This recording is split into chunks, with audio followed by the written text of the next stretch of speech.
Today marks 1 year since wildfires erupted in Southern California that would go on to claim dozens of lives and thousands of structures. 1 year after the Eaton fire devastated Altadena, rebuilding is beginning, but many lots remain bare. Victims who lost their homes have had to decide sell their land and leave or stay and fight to rebuild. Kim Jones' family made the tough decision to sell. An LLC bought their land. It's perfect timing for people to come over and swoop in. Some victims claim a gold rush is underway by developers. Chen Yu is staying and rebuilding. Everybody that lives on the street have some type of feeling towards these special homes. Alex Stone, ABC News, Altadena, California. A scare yesterday at the Atlanta airport. A LATAM Airlines jet blew all of its tires in the back under the wings as it arrived from Peru. Lisa Carcino was on board. Grateful to be here safely. I really don't care about the bags or anything else. Just happy that everyone's safe. The impact on landing broke one of the plane's bathroom doors. No injuries were reported. Warner Brothers has once again told shareholders to reject a takeover bid from Paramount and stick with a rival offer from Netflix. Warner shareholders currently have until January 21st to tender their shares. The LPGA's first major of the year, the Chevron Championship, is moving from the suburbs of Houston to Memorial Park in Houston. Chevron officials want to be closer to headquarters and more accessible to fans. Dave Packer, ABC News. Progressive presents Employee of the Month. Small Business Edition. Today's recipient from Michaela's Mobile Spa, Michaela. Michaela got a quick business insurance quote from Progressive and chose from over 30 customizable coverages. Sure, it helps she's her only employee and does literally everything. But while others would rest on their laurels, Michaela was hard at work saving big. So take that, hypothetical other employee who doesn't exist. Be your own Michaela. See if you could save in as little as 8 minutes at ProgressiveCommercial.com. Progressive Casualty Insurance Company and Affiliates. Coverage is not available in all states or for all vehicles and coverage selections. News Talk 610 AM and 102.1 FM. KVNU. It's now 5:05 on this Wednesday afternoon. I'm Will Feelright with your KVNU local headlines. Well, Utah lawmakers yesterday introducing several bills for the upcoming legislative session that are aimed at regulating technology and reducing screen time for public schools. Now, the SAFE Act, which is sponsored by Senate Majority Leader Kirk Collimore and Representative Doug Fiafia, would require instructional software to be proven safe, legal, and effective before student use. Now, Fiafia noted that simply providing laptops does not equate to a curriculum and called for higher standards. Meanwhile, the Balance Act, which is sponsored by Representative Ariel DeFay and also Senate Majority Whip Chris Wilson, seeks to establish age-appropriate limits on screen time, especially for students in kindergarten through third grade. Now, DeFay cited concerns that excessive technology is contributing to poor literacy rates, with nearly half of Utah third graders right now reading below grade level. Now, the bills also include frameworks for student privacy and artificial intelligence usage. In other news, the Church of Jesus Christ of Latter-day Saints filed a formal response earlier this week denying allegations of negligence in a lawsuit involving a minor who lost his foot during a youth activity in 2022. Now, the lawsuit, which was filed back in November on behalf of two brothers, alleges that a 12-year-old boy's foot was severed by a tow rope after a ward leader accelerated a boat during a tubing activity. Now, the boy underwent 2 amputations and multiple surgeries, while his 14-year-old brother, who had applied a life-saving tourniquet, reportedly suffered severe psychological trauma. Now, in its response, the church admitted that adults involved were authorized leaders, but it denied breaching its duty of care. The church had argued that the injuries resulted from a rare and unforeseen accident inherent to water sports. Now, the plaintiffs are seeking compensation for medical expenses and life-altering emotional harm, arguing that the church had failed to provide a safe environment or properly train the leaders. And Utah State men's basketball maintained its perfect conference record last night, defeating the Air Force Academy 99-62 on the road at Clune Arena. Now, the Aggies led for nearly the entire game, marking their highest scoring output ever against the Falcons. Now, overall, Utah State's offense was efficient at 59% from the floor, 46% from the three-point line. Now, 5 Aggies scored in double figures, led by senior guard Colby King, who provided 15 points off the bench. Now, the Aggies dominated the glass, too, with a 40-25 rebounding advantage and committed only 7 turnovers. Utah State will be continuing its road trip coming up on Saturday with another tough game against the Boise State Broncos. And as head coach Jared Calhoun said, a lot of people in the Mountain West are going to be watching that game. Oh, it's going to be a great game, great environment. They cracked us good in there last year. We've got to be focused, play a really tough physical game. It's going to be a challenge. Boise's good, great in their building, but we got to have good 3-day prep. Now, that game will be coming up Saturday night. It tips off at 7 o'clock, and we'll have all of the coverage for you, beginning with our pregame show at 6:30 here on KVNU.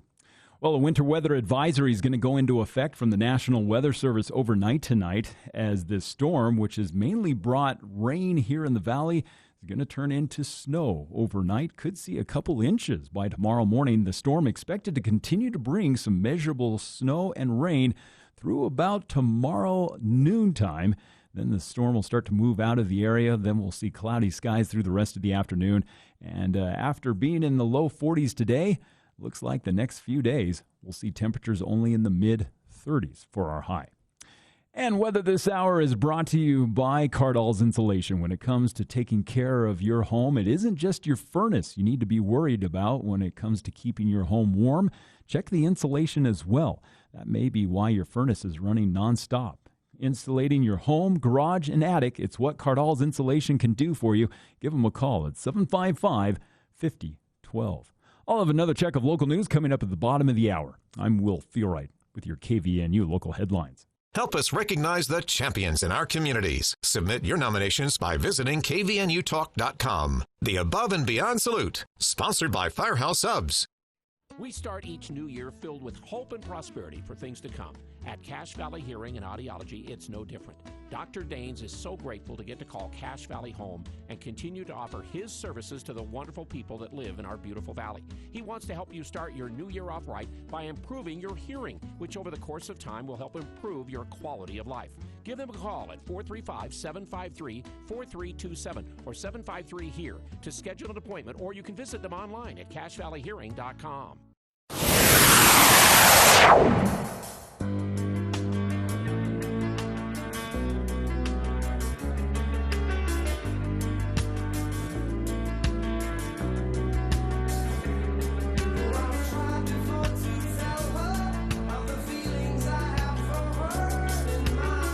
Starting out the show today, I said, don't panic over the number of bill files that are opened, and even at the end of the session, the number of bills that are passed.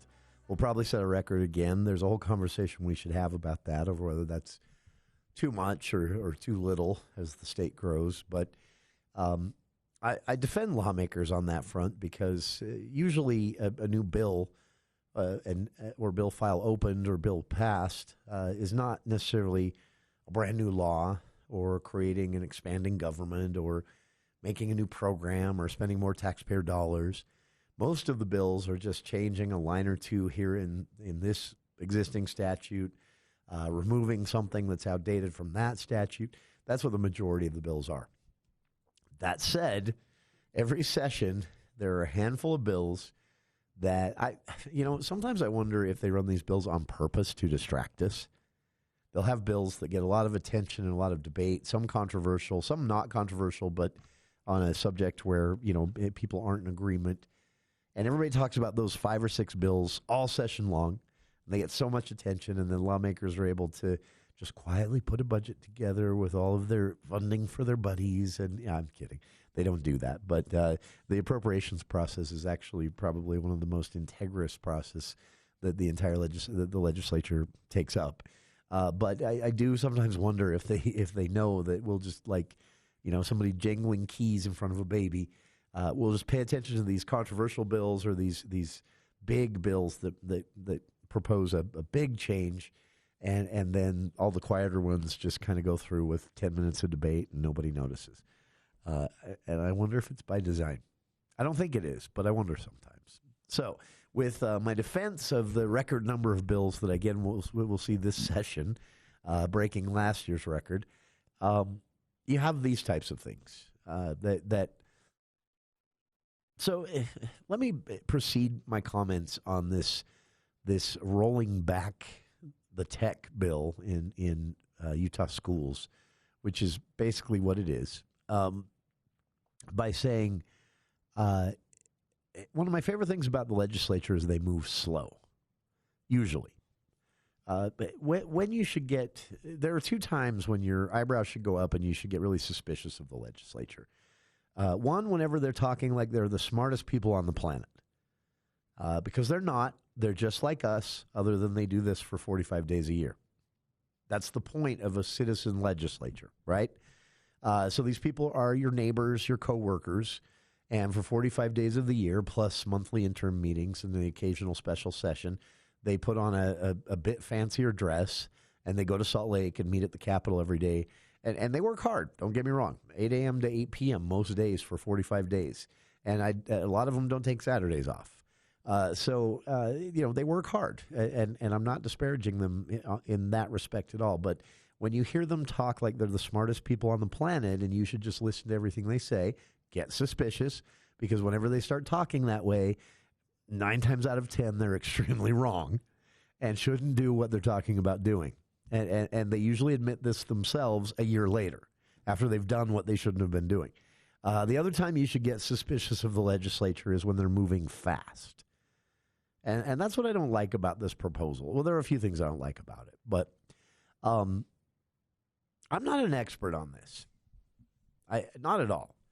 I've read, I like to read research papers. I love reading studies. This is an area that I haven't really read a lot about. And the area is specifically what impact has quote-unquote tech had on classrooms. We're not talking students with their own cell phones in classrooms. That's part of this. We'll get to that. But, Chromebooks, computers in the classroom, rooms that are dedicated towards giving students some time to do their own research online in a supervised nature in K through 12 schools. Areas where, they're actually trained on how to use this technology and how to be safe online and things like that. So I haven't read a lot about the impact of that. But I do know enough about the world we live in to have one eyebrow up about this effort. So the bill is sponsored in the House by House Representative Doug Fiafia, a Republican from Harriman, and in the Senate by Senate Majority Leader Kirk Collimore, a Republican from Draper. And they're calling it, this is another thing that should raise your eyebrows sometimes, they're calling it the Software Accountability for Education Act, the SAFE Act. And in a nutshell, it's kind of innocent. It's setting a standard for approving instructional software before use in Utah schools. I like that. Standardization is an underrated way to solve problems before they happen.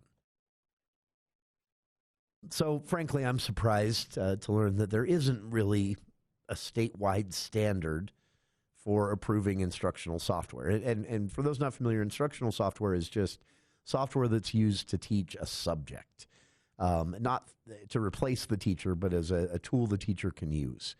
So there will be software either on a computer in the classroom or that they can get access to via Chromebooks or devices they have themselves at home, online, in the cloud, where they can go through helpful worksheets or even video presentations to learn about George Washington or Utah's history or geography or math.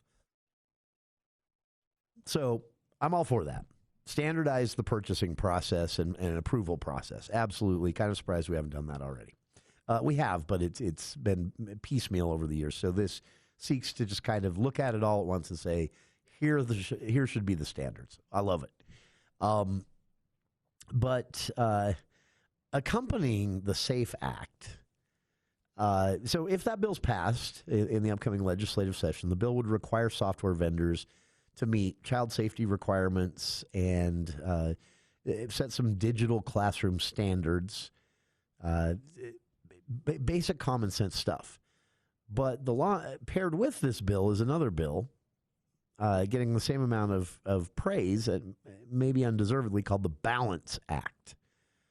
And this act also seeks to create a statewide standard, but it seeks to create a statewide standard for tech. That's pretty general in schools by significantly reducing the amount of tech in schools, specifically for early grades. And on the surface, I can kind of get behind this Because what they're saying, my take, is that, we're looking at this rush towards, over-embrace of artificial intelligence, which isn't artificial intelligence. They're just calling it that. And it's flawed and it's dangerous. There was a report this week even that artificial intelligence was actually creating child pornography on request. Yeah, that was an actual news story. So, yeah, let's let it bake a little longer before we throw it in classrooms. All for that. But as you read further into this Balance Act that's paired with the SAFE Act, it starts to seem like it's going a lot further. There's a narrative here, and it's a narrative that somehow Utah's, not so impressive literacy rates at the third grade level right now, and that some of the other problems in schools are all to do with the fact that we have Chromebooks and tablets and computers in classrooms. I don't know that I agree. And in addition to that, I don't know that you can pretend we don't live in the world we live in. So now both of these pieces of legislation have been drafted and with the help of something called the Child First Policy Center. This is a nonprofit started just last year to lobby for protective laws for children. And it was formed by several kind of well-known conservative activists, Melissa McKay, wife of soon-to-be former State Senator Dan McKay, and others. And the goal here seems to be to kind of strip the tech out of the classrooms, which to me kind of ignores the fact that, so say you do that for kids up to the third grade. Say they don't get exposure to a lot of tech in the classrooms until the fourth grade. Well, what we do know is the early learning is better. The earlier a child learns something, the more prepared they are for college or a career or a trade school or whatever it might be when they graduate high school. We know that. No one can disagree with that. The data is solid on that. The earlier a child learns something, and it's just common sense. The earlier they learn it, the more practice they have by the time they hit the 12th grade and graduate high school, right? You don't have to be a child behavioral scientist to understand that. So the bill is proposing that we delay exposure to tech in Utah's classrooms until late third grade, early fourth grade. And the justification for it, according to one of the members of the nonprofit started just last year that is lobbying for this bill primarily, is that when the pandemic came along, everyone was getting Chromebooks because no one's at school, and the computers got used a lot more, and then we just never stopped using them as much as we did, and we don't think that's a good idea. But they aren't really supplying any evidence for this. So the idea here is to kind of go backwards on tech in the classroom. And again, I'm not an expert. I'm not saying I know this is a bad idea. I'm saying I have questions because these kids are going to go on beyond the third and fourth grade into middle schools and high schools and then the real world in some way, shape, or form after graduating high school, in which, get this, there's going to be a lot of tech. They're going to be exposed to it. Good luck getting a job these days if you're scared of a tablet or a Chromebook, or if you're not sure how to navigate the everything in the cloud world when it comes to data storage, data entry, information retrieval in general. I don't understand how you're helping kids by delaying something by a few years that you know and admit yourself they need to learn.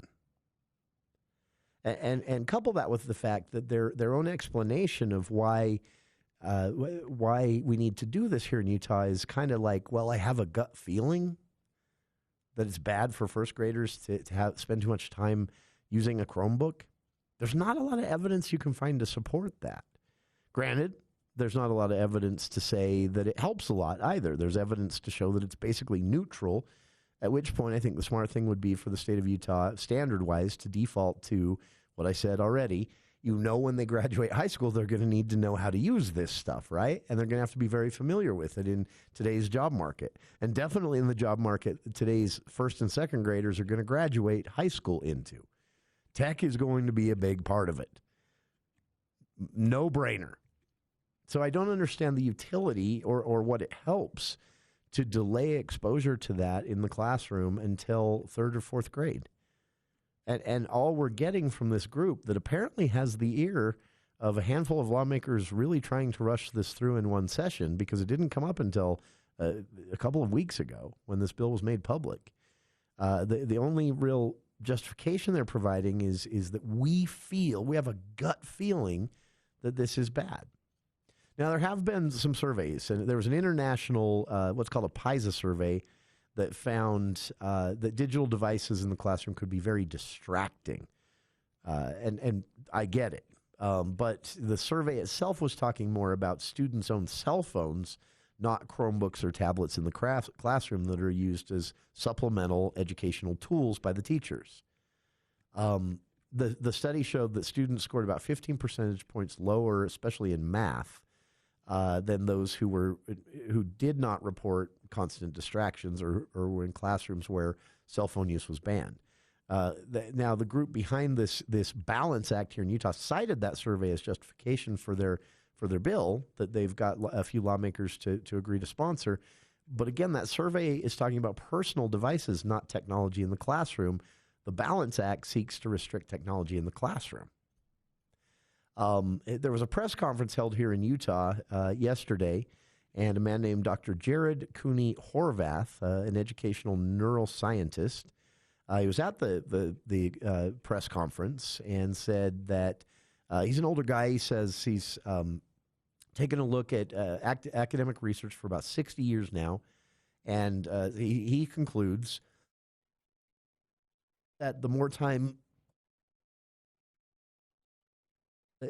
kids spend, actually sitting at a computer in a classroom, the worse they perform. But here's the thing.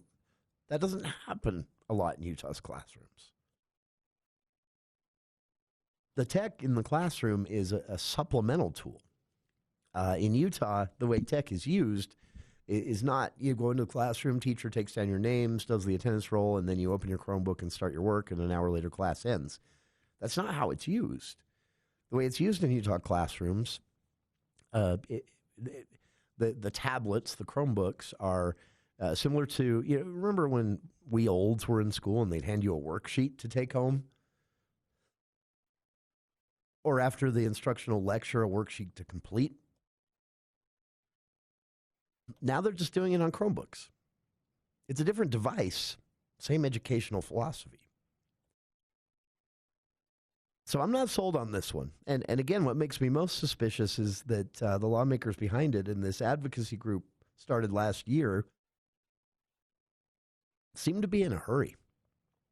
Check it out. I've linked to it on our Facebook page, and share your thoughts. 753-5868. We'll be back right after this. News Talk 610 AM, 102.1 FM, KVNU. Get your furnace fixed. Call Gary Riggs. Get your furnace fixed. Call Gary Riggs. If you're having heating trouble and you need your furnace fixed, just pick up the phone and call Gary Riggs. 435-512-6633. We'll come to you. Our service fee is low, just $25. We repair all brands and have certified installers. Get your furnace fixed. Call Gary Riggs. Get your furnace fixed. Call Gary Riggs. Discount Tire. So much more than a tire store. Winter trips are coming. When the snow comes, be prepared. Don't risk driving on worn-out tires. Get to Discount Tire and Automotive right now. Come in now and save big on all tire brands like Michelin, BF Goodrich, and more. They make it easy with no credit check financing and 12 months, no interest. Stay safe, save money, and get ready for the season. Hurry into Discount Tire and Automotive today. I'm Ed Horrell, author of The Kindness Revolution. I've got a little suggestion for you this week. Take a moment to visit a classroom somewhere If it takes going to an open house at a school, a PTA meeting, or simply making an appointment to meet with your child's teacher, do it. And while you're there, make it a point to say thank you to as many of the faculty and staff that are supporting the futures of these kids. To learn more, check us out at thekindnessrevolution.net. Hi, this is Gordon Deal. Thursday on This Morning, America's First News. Secretary of State Marco Rubio has played a prominent role in the Venezuela decisions. What does that mean for his presidential ambitions? Also, mortgage rates remain stubbornly high along with home prices in many markets. What can we expect from home loans this year? And if your time off is limited in 2026, we'll have ways to max it out. Thursday on This Morning, America's First News. From 4 to 6 on News Talk KVNU, 610 AM and 102 FM.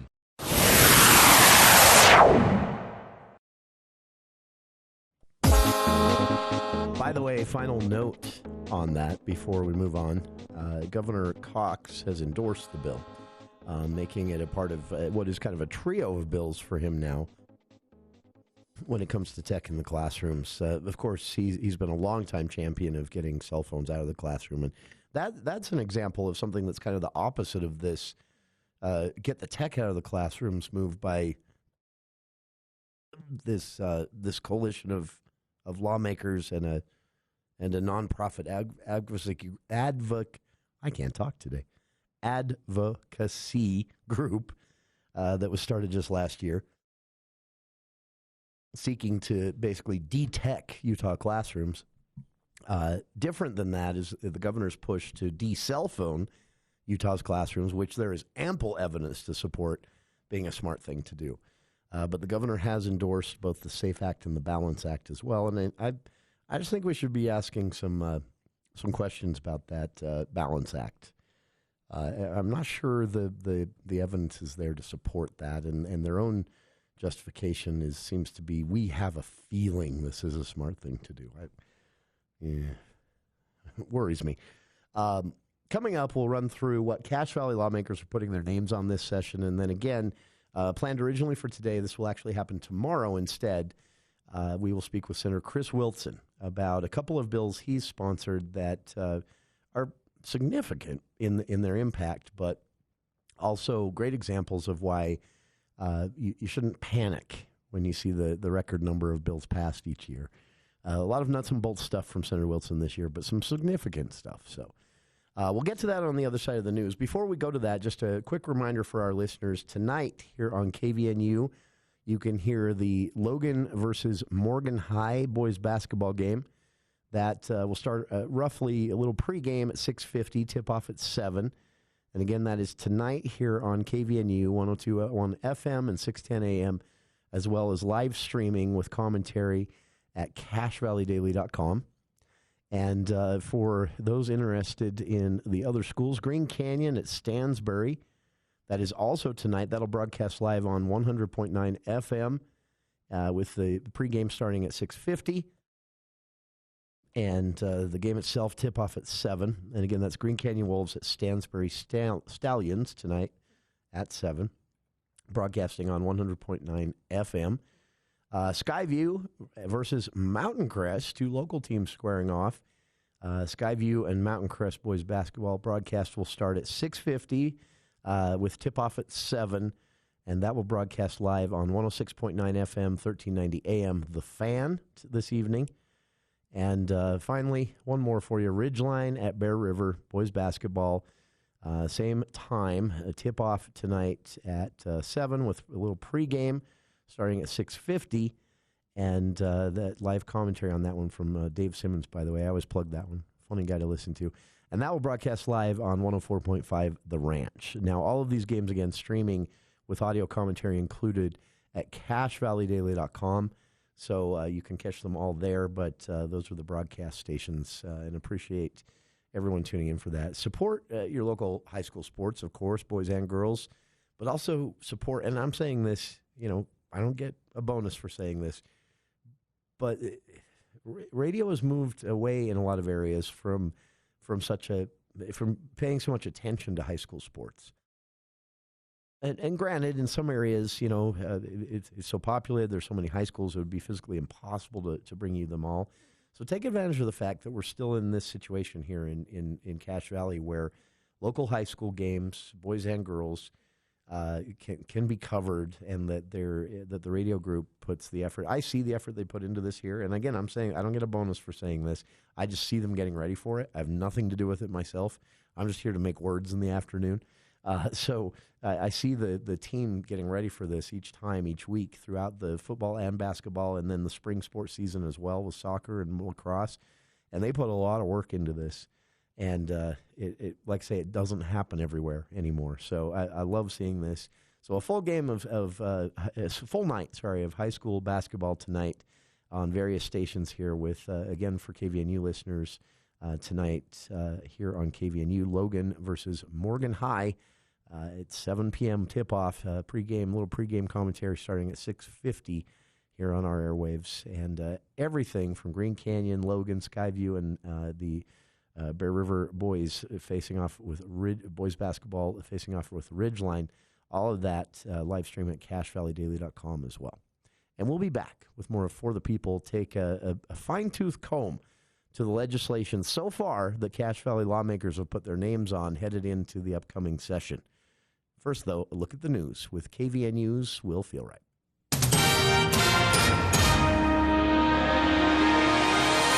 Well, thank you, Jason. Several high-ranking Republican lawmakers, including Utah's Representative Blake Moore, are distancing themselves from President Donald Trump's renewed interest in annexing Greenland.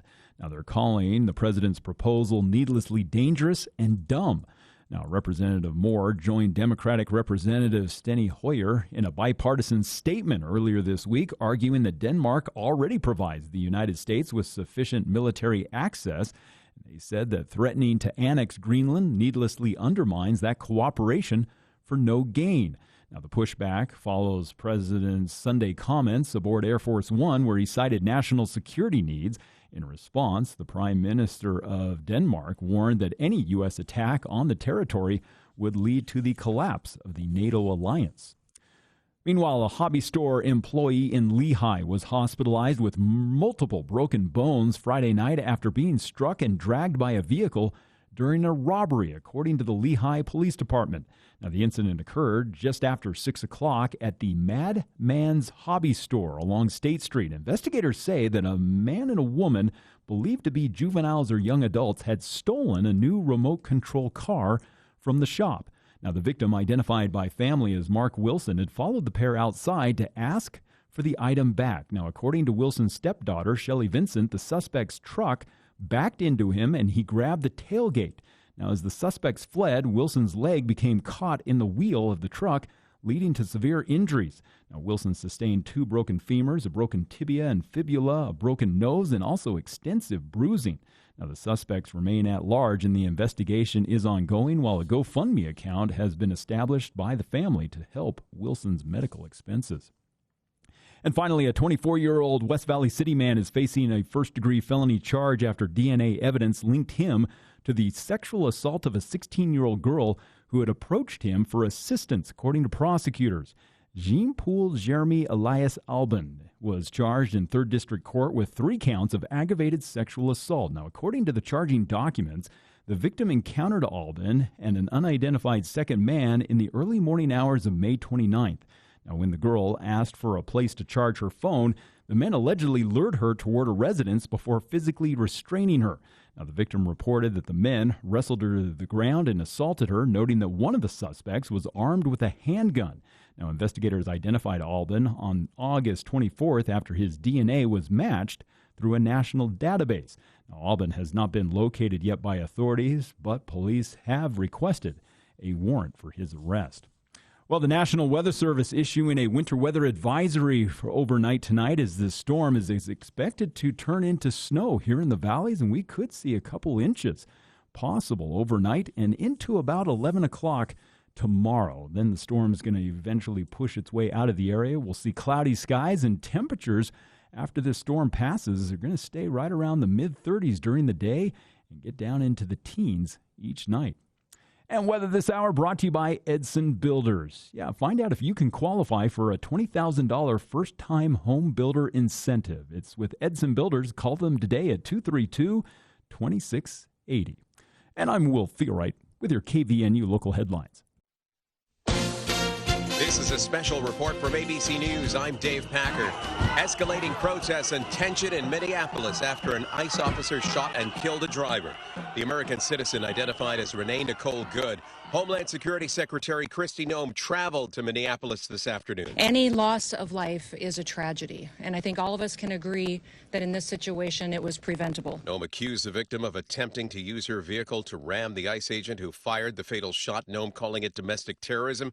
To that, Minnesota Governor Tim Walz. It's beyond me that apparently from the federal government, from the Homeland Security Director herself, has already determined who this person was, what their motive was, and they hadn't even been taken out of the vehicle. Video posted on social media appears to show several officers approaching that vehicle before the driver reverses, then pulls the car forward, and that's when the officer near the front of the vehicle pulls out his gun and fires. This is ABC News. Winter's cold winds, dry air, and blowing heaters can leave your eyes feeling more irritated than ever. Hi, this is Dr. Rebecca Freeman with Northern Utah Eye Center. We diagnose and treat dry eye disease with easy in-office procedures such as IPL or LipiFlow that provide relief and comfort to dry eyes this winter season. All of us at Northern Utah Eye Center are dedicated to providing excellent care for all your eye care needs. And thank you for voting Northern Utah Eye Center Best Ophthalmologist and Best Optometrist in Northern Utah. Visit northernutaheyecenter.com or call 752-2020 today. Everyone has an estate, but do you have an estate plan? This is Jace Allen, Northern Utah's estate planning attorney. At Allen Law Office, wills and trusts are what we do. If you've been putting it off, now is the time to get it done. Don't wait until it's too late. Protect your loved ones, protect your legacy, protect your assets. Start today at cashlegal.com or just search Allen Law Office. Wills and trusts are what we do. Allen Law Office. How was your drive to school? Let me tell you, I had to get my iced coffee first. I just can't seem to put it down. My favorite rapper just announced a tour. My phone was buzzing like crazy. I'm so excited. I had to text all my friends right then to talk about it. Then, someone started calling me and... Let's try that again. I turned my phone off right away. I never drive distracted. Visit StopTextStopWrecks.org. A message brought to you by the National Highway Traffic Safety Administration, Project Yellow Light, and the Ad Council.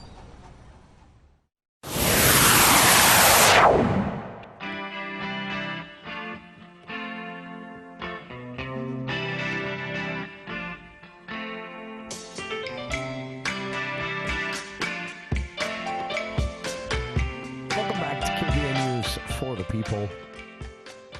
A couple of calls from listeners saying that they did feel this or that in the quake that occurred. I'm seeing different time reports here.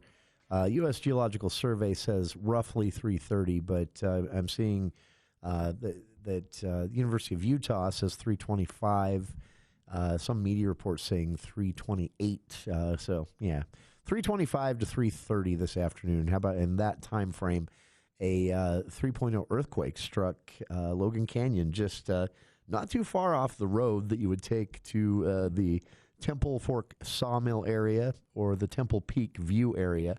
This is an improved dirt road that goes to the right off of the road if you're headed from Logan, just a few miles shy of Rick Springs, headed from the Logan direction. And then there's a fork in the road where you go left to go to the View area and you go right to see the Sawmill area. If you're familiar with that area, the earthquake was kind of in between those two forked roads. That's where the epicenter was logged. It was 3.0, so pretty minor. But some people got some calls and some texts over the last half hour with a couple listeners during the news break there telling me that they did actually kind of just a slightly noticeable tremor. One listener up on the east bench, actually near the mouth of the canyon, said that she sort of felt it a little bit standing on her tile floor in her mud room, taking some boots off, roughly the same time this happened. And the reason she knew about the earthquake is because she sort of felt a little something, she said she actually did a quick Google search to see if anything had been reported and saw nothing, and then looked again about 10 minutes later and saw that some people were talking about it on social media. Again, U.S. Geological Survey confirmed this just a bit before the top of the hour, and that was recorded by the University of Utah Seismology Center. They have some equipment there in Logan Canyon that's nearby. So, yeah, it's official. Another listener saying that they wondered if there'd been an earthquake because this is kind of weird. This might creep me out, actually.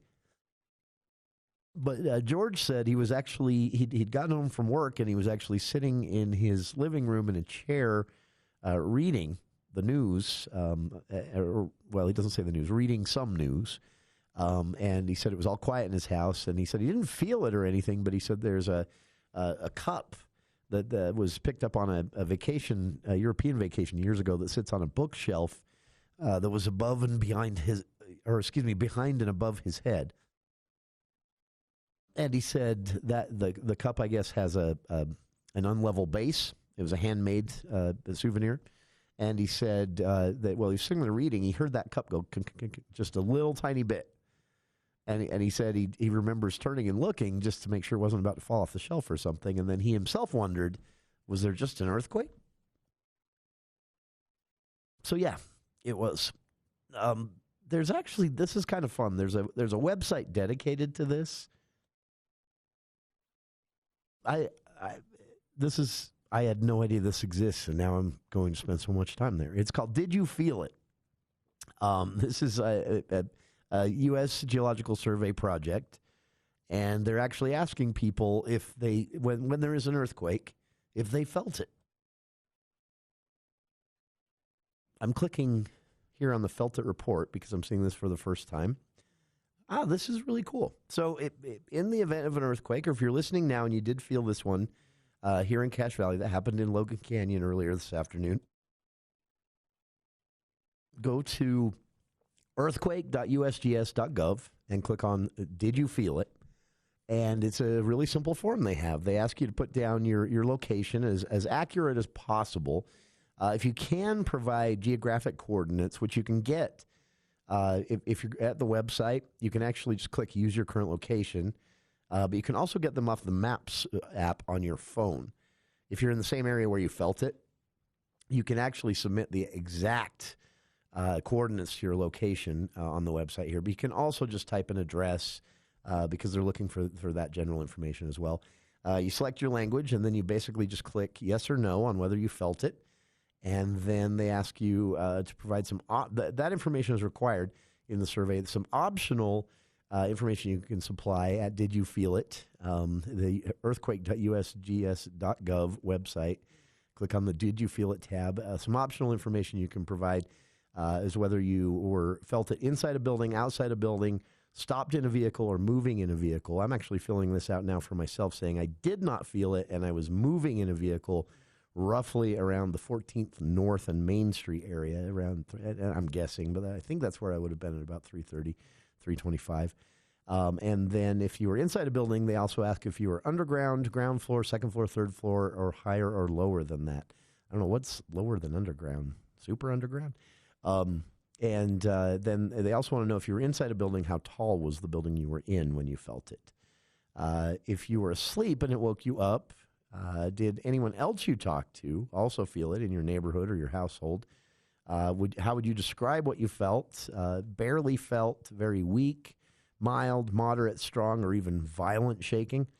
And what was your reaction? Very little, excitement, somewhat frightened, very frightened, things like that. And how did you respond? Took no action, moved to doorway, dropped and covered, ran outside. And then it goes on from there. They also want to know if you heard any noises. If anything, hey, George, for you, if you're listening right now, George called during the news break there and said he heard a handmade souvenir cup from a European vacation years ago rattled just a tiny bit on the bookshelf behind him, even though he didn't feel the quake himself sitting in a chair. But he said he heard that little rattle, and it would have been roughly just before 3:30, he said.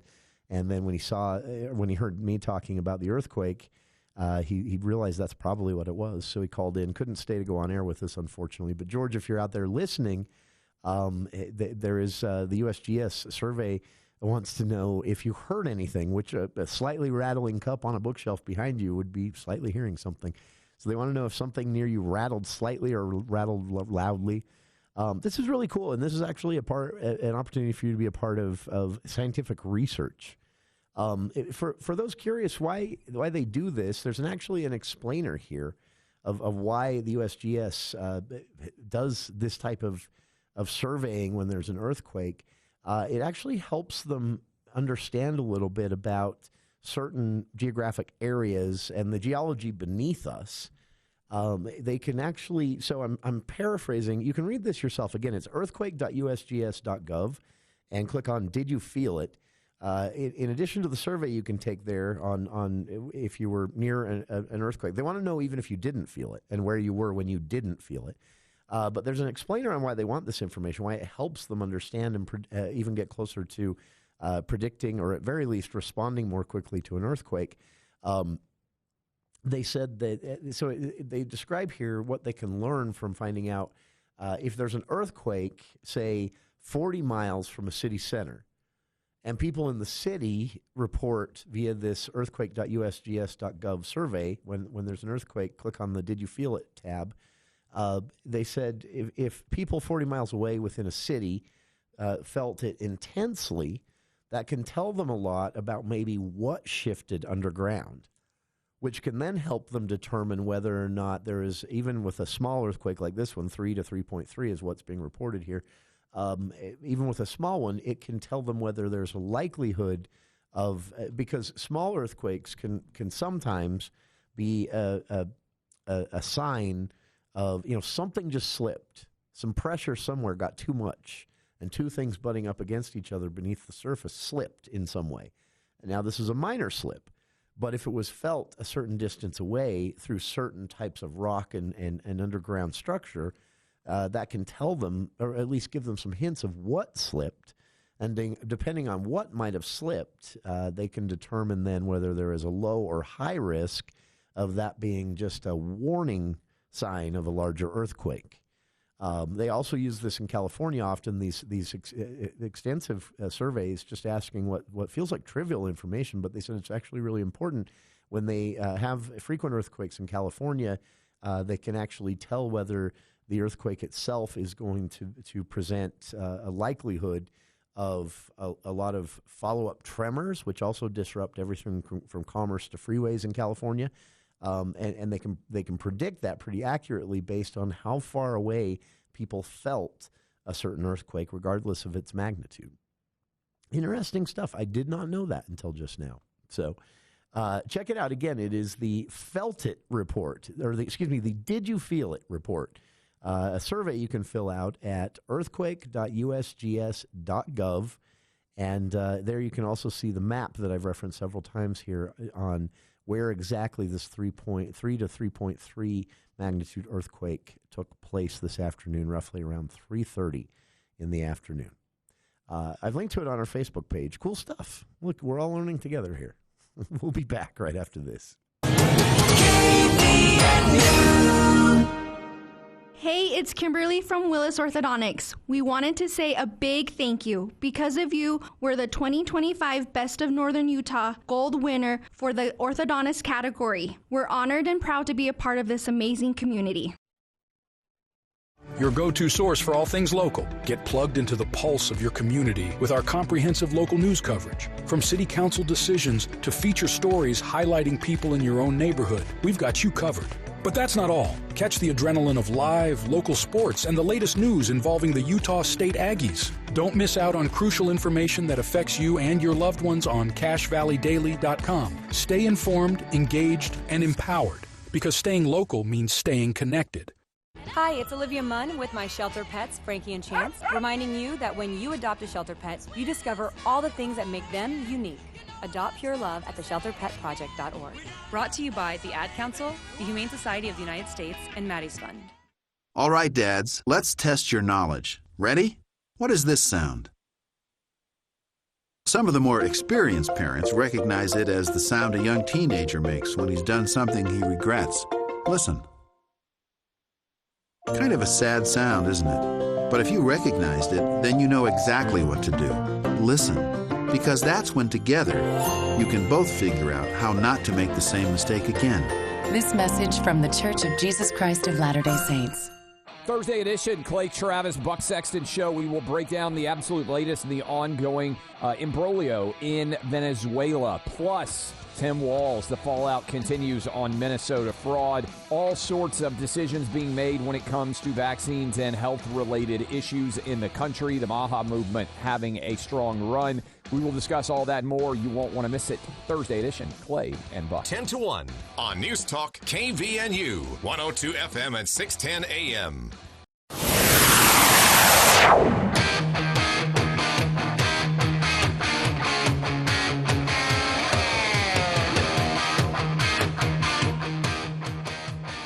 Tomorrow on the show, we'll speak in person with Senator Chris Wilson.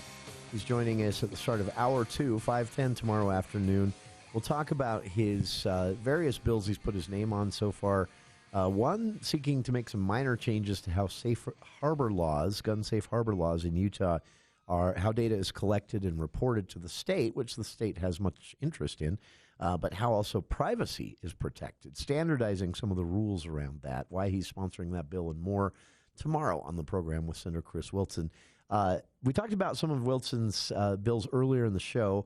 I want to wrap up here with just a little sneak preview of some of the things that other lawmakers are working on, and we'll do our best to speak with them all before the session. So far, Representative Casey Snyder only has one bill file open. Now, he's in leadership. That'll change.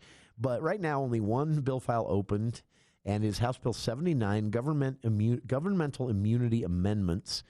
And this bill is described as legislation that provides a government entity and the government entity's employees immunity from suit for engaging in activities that are responding to a disaster or potential disaster, or if the employee is a first responder providing emergency medical services.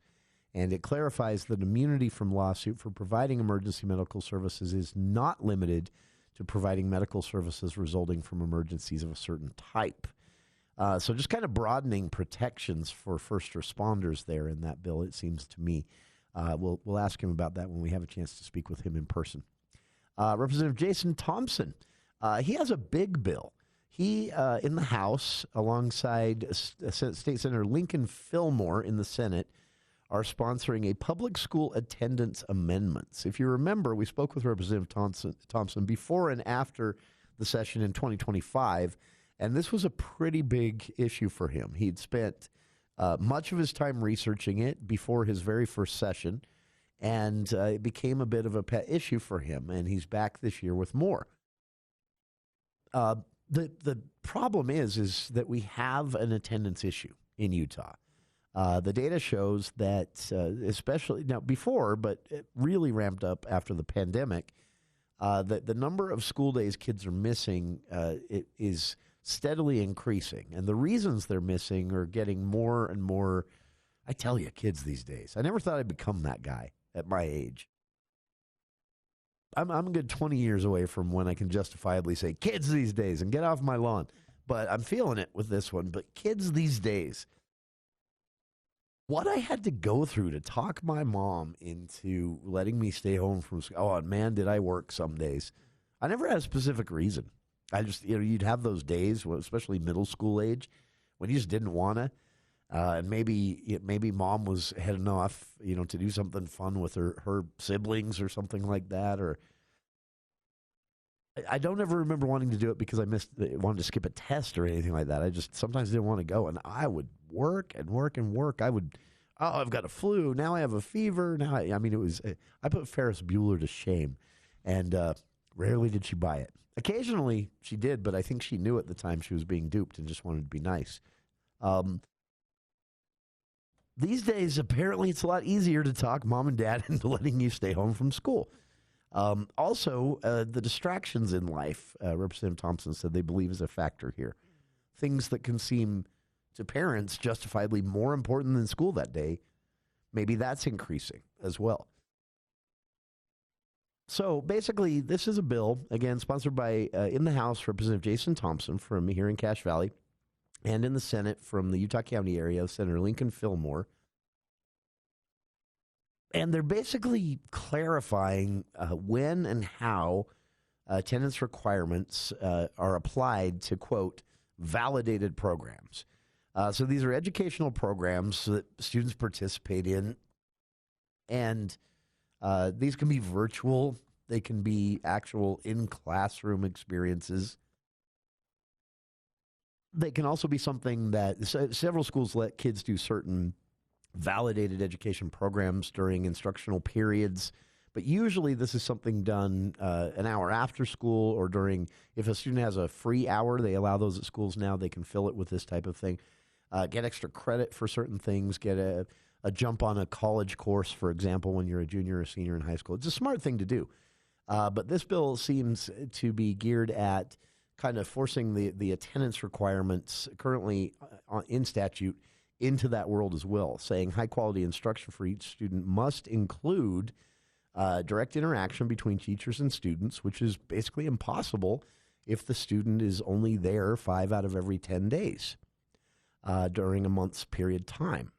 And that some of the data suggests that's what's happening with some students.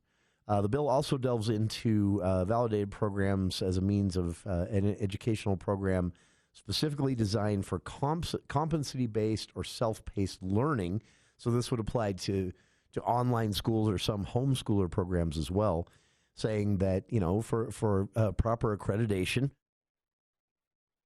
basically, you know, to receive a high school diploma, there should be attendance standards in those worlds as well. I expect this one's going to be pretty controversial, but I kind of get where they're going with this one. So there you have it. Just 2 examples of what Cache Valley lawmakers are working on for the upcoming session. Kicks off in about 14 days, actually, and runs until the first week of March. And it's 45 days, record number of bills each time. Most of them are like this, though. Not really creating anything new, clarifying things and changing things a bit. So we can at least rest assured that Cache Valley lawmakers probably aren't going to stir up any problems in this session. Utah County's another story. We'll talk about that tomorrow. Stick around. Dave Ramsey followed by Logan High boys basketball tonight here on KVNU Logan.